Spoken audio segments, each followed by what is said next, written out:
Nous poursuivons l'installation de notre serveur de base de données et nous en étions à le fait d'avoir lancé le serveur MySQL en tâche de fond.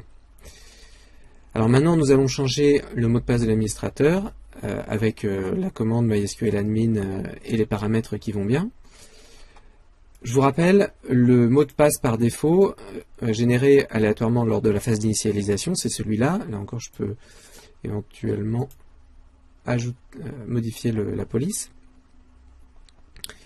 Mais c'est un mot de passe qui est très compliqué. Alors dans des conditions réelles, il faut que il est bien d'avoir un mot de passe aussi compliqué que celui-là. Mais pour notre TP, c'est un petit peu trop compliqué. Donc en fait, on va le modifier. On va mettre root aussi comme mot de passe. C'est-à-dire à la fois en ROOT, à la fois en nom d'utilisateur et en mot de passe.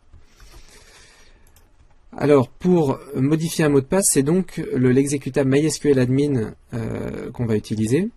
Alors, cet exécutable MySQL admin, on va l'appeler en ligne de commande. Le premier paramètre, ça sera -u avec root, pour dire qu'on se connecte en tant qu'administrateur. Le deuxième paramètre, ça sera -p. Attention, c'est -p tout seul.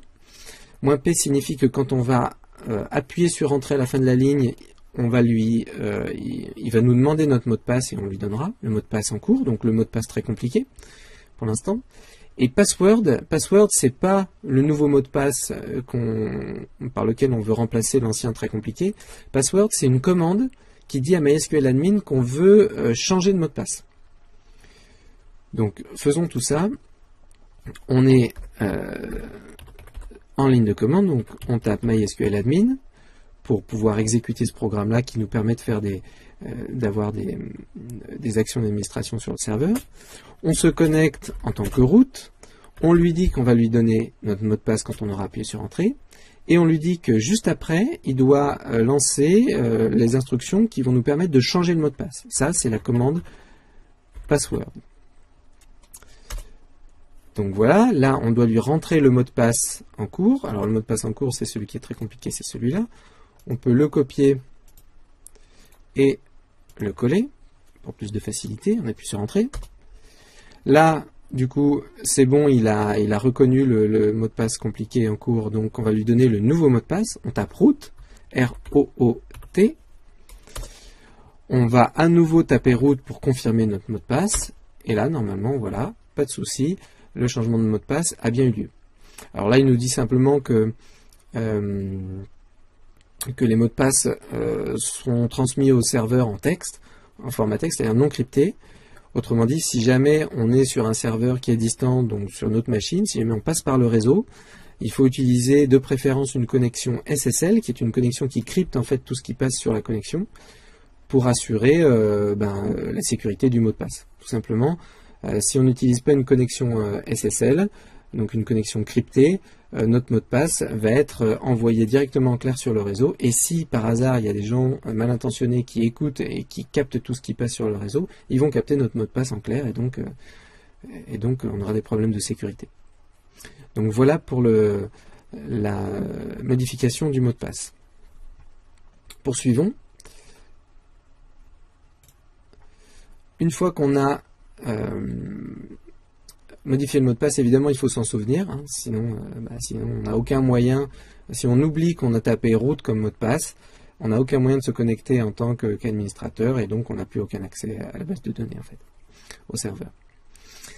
Une fois qu'on a fait ça, on peut pratiquer la commande d'arrêt du serveur, donc on va éteindre le serveur MySQL, là c'est pour s'exercer à utiliser MySQL admin, donc là encore, on va avoir la commande MySQL admin avec -u root pour dire qu'on se connecte en tant qu'administrateur, -p pour lui dire qu'on va lui donner notre mot de passe, et shutdown pour lui dire qu'on veut éteindre, arrêter le serveur. On va arrêter le serveur tout simplement parce qu'on va modifier les paramètres d'initialisation du serveur, et donc on aura besoin de le relancer, donc il faut l'arrêter au préalable. Donc à nouveau on va utiliser MySQL admin. On va se connecter en tant qu'administrateur, on va lui donner notre mot de passe administrateur, et là, on va lui dire d'arrêter, une fois qu'il aura reconnu le mot de passe qu'on lui aura donné, il devra faire un shutdown pour arrêter le serveur. j'appuie sur Entrée, donc mon serveur c'est root, R-O-O-T, j'appuie. A priori, j'ai pas de message d'erreur, donc tout s'est bien passé.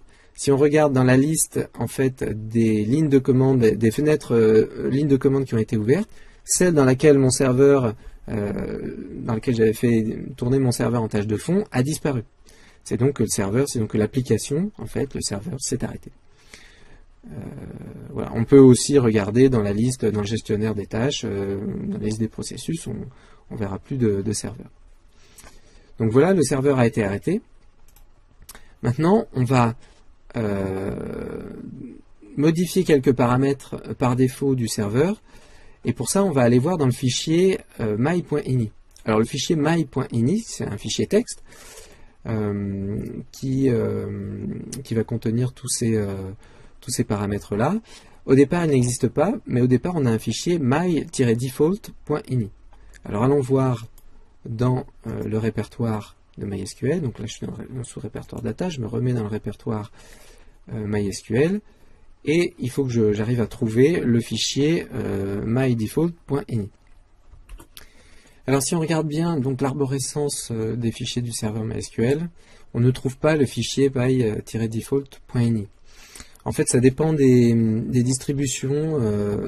Il a tendance à disparaître dans les dernières distributions, ce fichier, mais il est très utile quand même. C'est pour ça qu'en fait, je vous l'ai mis en accès dispo sur la page du cours. Donc si on revient à la page du cours, en dessous du fichier SQL de création, vous avez normalement le fichier mydefault.ini.